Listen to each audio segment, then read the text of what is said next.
بسم اللہ الرحمن الرحیم۔ حضرت ابو مسعود انصاری سے روایت ہے، ہم سعد بن عبادہ کے مکان پر بیٹھے ہوئے تھے۔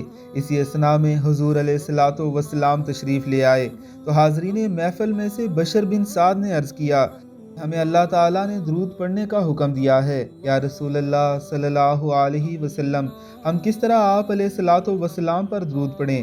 صحابہ کا بیان ہے کہ آپ تھوڑی دیر خاموش رہے، آخر ہمارے دل میں یہ بات اٹھی کہ کاش ہم نہ پوچھتے، مگر حضور علیہ الصلاۃ والسلام نے فرمایا کہ مجھ پر یوں درود پڑھو، اللہم صلی علی محمد وعلی آل محمد وبارک وسلم علی محمد وآل محمد وارحم محمد وعلی آل محمد کما صلیت وبارکت وترحمت علی ابراہیم وعلی آل ابراہیم فی العالمین انک حمید مجید۔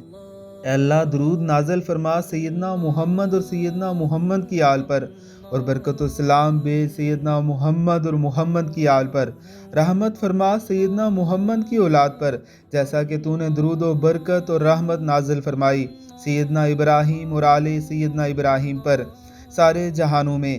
بے شک تو تعریف کیا گیا بزرگ ہے۔